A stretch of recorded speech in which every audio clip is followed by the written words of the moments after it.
गृहस्थ धर्म में संयोग के द्वारा ही गृहस्थ रूपी फुलवारी फूलती है। एक बार हम किसी महापुरुष का आश्रय लेकर ही बोलते हैं, मैं ऐसे नहीं बोलते मनमानी। एक अपना परिचय नहीं बताया और उड़िया बाबा के यहाँ आकर सन्यासी हो गए।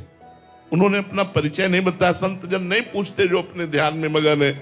वो आए, सेवा करते रहे महीनों और फिर सन्यास ले लिया। कई महीने सन्यास के बाद उनकी पत्नी को खोज लगा कि हमारे पति वृंदावन में उड़िया बाबा के यहाँ सेवा में सन्यासी रूप से है। वो आई,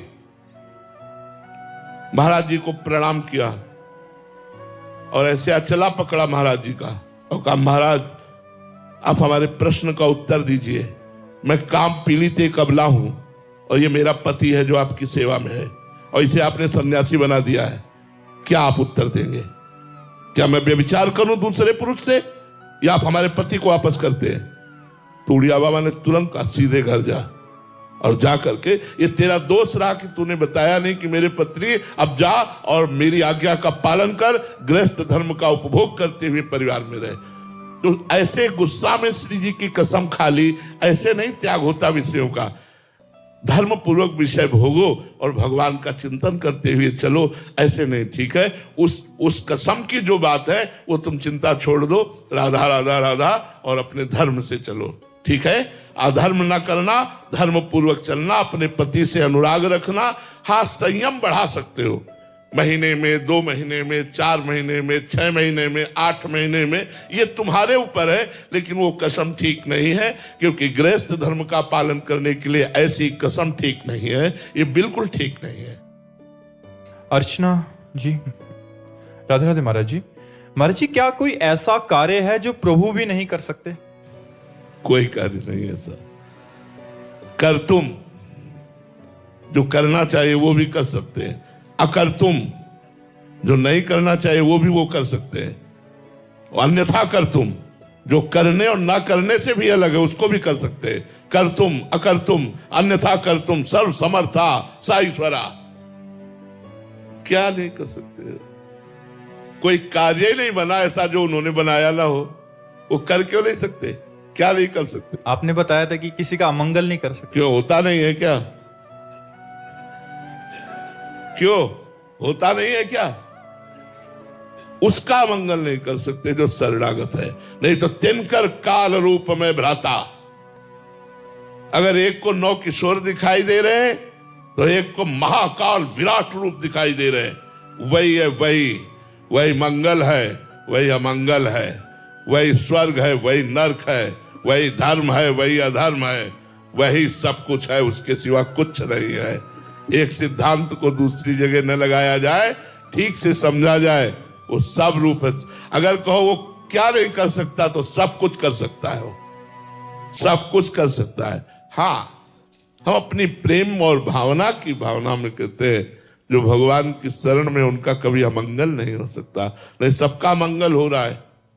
जो भगवान की शरण में नहीं है उन सबका मंगल हो रहा है। इतना दिव्य दुर्लभ मनुष्य दे भोगों में और पाप के चिंतन में, पैसा के चिंतन में, मान प्रतिष्ठा के चिंतन में दिव्य मनुष्य जीवन नष्ट हो रहा, मंगल नहीं हो रहा। और क्या हो रहा है? किसके द्वारा हो रहा है? माया के द्वारा। माया किसकी है? भगवान की। अगर मुख से माखन खाया हमारे कन्हैया ने तो दावानल भी पिया, उसकी लीला पार पाला। मेरा प्यारा है, बस इसी से पार हो जाओगे। ज्यादा खोदबीन मत करो, नहीं उसका पार नहीं पाओगे। शेष नहीं, गणेश नहीं, सरस्वती नहीं पार पाई तो हम तो मनुष्य बुद्धि है यार, कीड़े मकोड़े की तरह है। हम उस अनंत का, उसकी रचना का नहीं पार पा सकते। आज तक कोई आकाश का पार पाया, पृथ्वी का पार पाया, जल का पार पाया, अग्नि का पार पाया, वायु का पार? ये महाबल है उनके। अरे वो तो एक अंश से सब इनको प्रकाशित किए हैं, वो अंशी है, उनका पार कौन पा सकता है? ब्रह्मादि कांप गए जिनके आगे वो ठाकुर जी है। यार कैसी बात करते हैं? वो क्या नहीं कर सकते? सब कुछ कर सकते हैं। सरिता शर्मा जी, राधे राधे महाराज जी। गुरुदेव भगवान, आपके श्रीमुख से माता शबरी जी का चरित्र सुनने को मिला महाराज जी। माता शबरी जी के भाव निश्चल प्रेम, अटूट विश्वास और परम सरलता के प्रतीक हैं महाराज जी। वे भगवान श्री राम के प्रति समर्पण, धैर्य पूर्वक प्रतीक्षा, निष्काम नहीं, राम के प्रति नहीं, गुरु के प्रति। शबरी जी का अपने गुरु जी के प्रति था।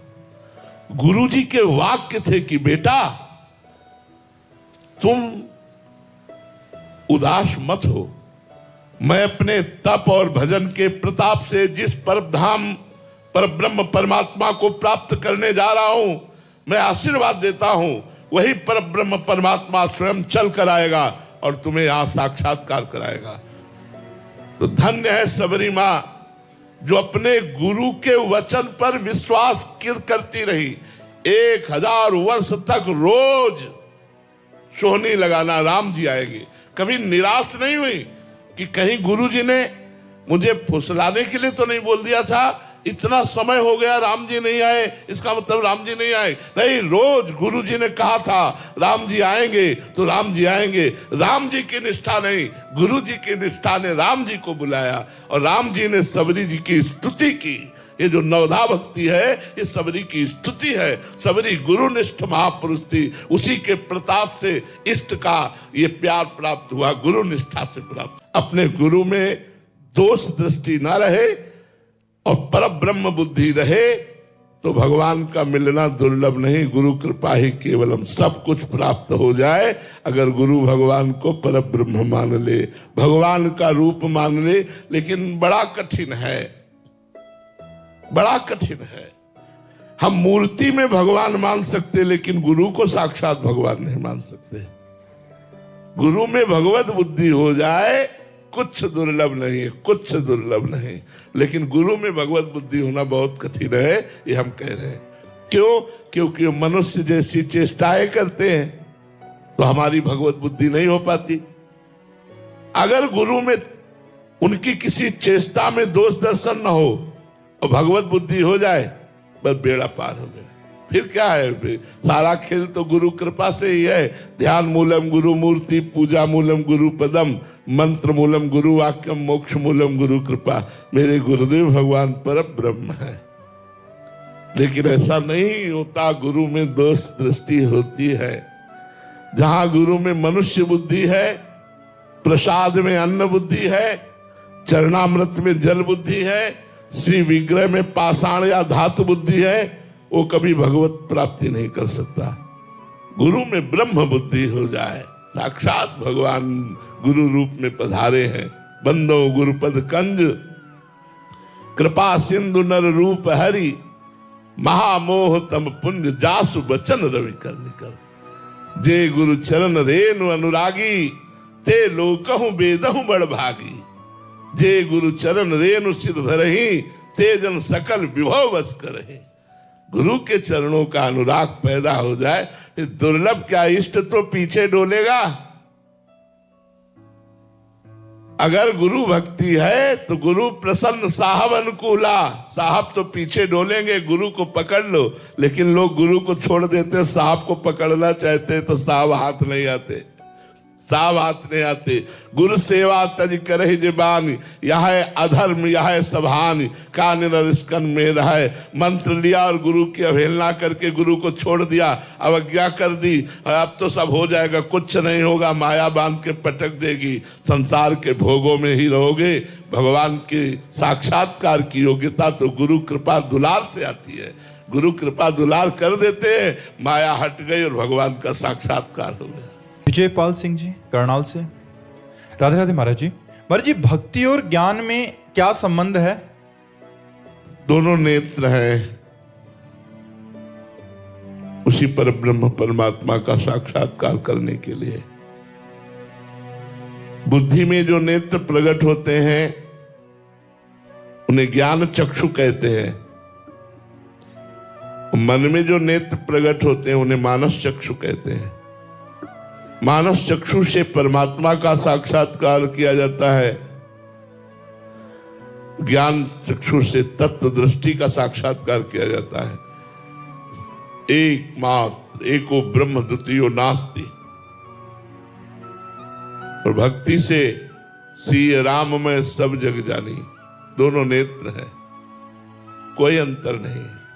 उसमें ब्रह्म दृष्टि है, उसी ब्रह्म को राम कहा गया, श्याम कहा गया, शिव कहा गया, माता दुर्गा कहा गया, राधा कहा गया, वही एक तत्व है। उसका साक्षात्कार करने के ये नेत्र द्रोह है, एक प्रेममय नेत्र और एक ज्ञानमय नेत्र। भक्ति प्रेममय नेत्र प्रदान करती है और ज्ञान सर्वम तत्व दृष्टि, सर्वम खलमिदम ब्रह्म ने नानास्ति किंचन, एकमात्र ब्रह्म है, ब्रह्म के सिवा किंचन मात्र कोई नहीं है, ऐसा अनुभव ज्ञान दृष्टि से होता है। दोनों एक ही हैं, अंतर विशेष नहीं है।